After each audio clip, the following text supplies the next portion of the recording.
one thing I did want to get to real quick, and then we've got some wrestling stuff at the end here, so we'll kind of go as quick as we can through this stuff. And as an homage, this is kind of a news story that broke this week, is that ESPN is kicking around the horn to the curb. Again, as a millennial kid, nothing better than going home and eating pizza rolls on a Tuesday and just watching old sports reporters and writers yell about stuff. I wanted to kind of tie this in as an MLB futures type of thing. We're kind of always just resetting as we get a little bit deeper into the spring. So I'm going to throw a few of these at you, some more or less favorites, and let me buy or sell for me as they do around the horn, and I'll hit my buzzer or whatever to give you points as I see fit.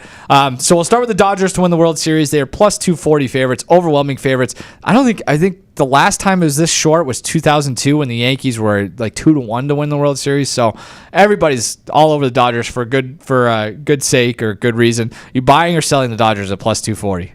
I'm going to sell the Dodgers, as scary as that is with their stacked roster. But I look back on the odds of the past winners. There has not been this short of a winner since the Cubs, plus 660. This is according to Sports Odds History. Other ones, obviously the Rangers, shocking everybody. But still, you have some other ones like 10-1s and plus 1150 was some other ones as well. And so there was some decent, they're not overwhelming underdogs, but still the outside of the pack is what I'm looking towards. And the NL East specifically, all the crop of teams there. And so I'm selling the Dodgers, as scary as that sounds. I'm selling them too. I just think the numbers that you just spit out speak to how hard it is to win, even when you've got an awesome team. I like the Phillies at 10-1. Yep. I like their front line starting pitching in a series. Aaron Judge, winner of 2 of the last 3 MVPs, is 3-1 to win the MVP. Buying or selling Aaron Judge winning a third MVP? I'm buying Aaron Judge. I've looked at the other, Bobby Witt's the only. Bobby Witt's technically the favorite, plus 270. Right, but he finished second MVP voting, won the batting title, and Gold Glove, Silver Slugger, 32 home runs, 109 RBIs. What else he's got to do to win the MVP? If he didn't win it then, so I know Judge had an awesome season as well, but it's only an injury away. That's really the only thing that's stopping Aaron Judge. I'm buying Judge since he broke in. By far the most WAR Fangraphs WAR, 51 to Mookie's second closest at 46 since 2022, 27 versus 19. He was an MVP before Soto. Soto's gone. Soto finished third in voting last year. Those votes have to go somewhere. I think they go back to Judge, assuming he has a great season. So I'm buying as well. We are simpatico so far. National League Cy Young, Paul Skeens, maybe you've heard of him, 2-1, very short favorite to win. 2-1 to win Cy Young. Buy or sell?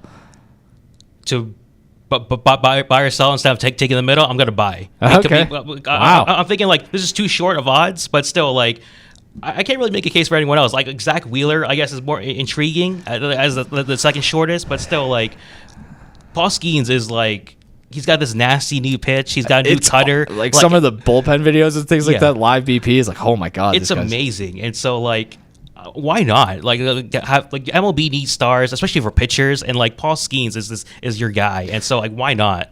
This one does break our exercise a little bit, where it's he is by far the best choice to win MVP, but we're not really talking about value. But if we were, I would look at Michael King at 20-1, who had a great season last year, got some filthy stuff. But yeah, Skeens 133 innings in his career. Never had an elbow issue. You never know if he can stay healthy. So there's that. Final one. Most RBIs. Juan Soto to lead the big leagues in RBIs. Plus 160. I think this is the Bet Online special. Buying or selling him to lead the world in RBI? Just sell. This is a bad one. This is my fault. Yeah, I mean, that's just it's got to be somebody else. You can't really pick the favorites on these. I don't think this is unscientific, but I don't think the favorites have won consecutive times, and so I'm just selling. Yeah, he just doesn't feel like a major run producer to me for whatever reason. I don't know why.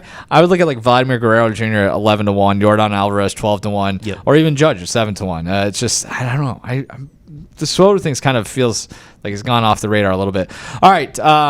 we are still on the radar here at the Spread NESN Sports Betting Picks podcast. Make sure you check us out every week right here on Apple, Spotify, wherever else you listen to your podcast. If you'd rather do that, I think it's a perfect way to pass the time on your way into work. You and I both have long commutes. Or you can watch it if that's, I would not recommend doing that in the car necessarily, but once you get to work, you could listen to it, watch it on YouTube, Facebook, or Twitch. Just go look for NESN and you can find the Spread.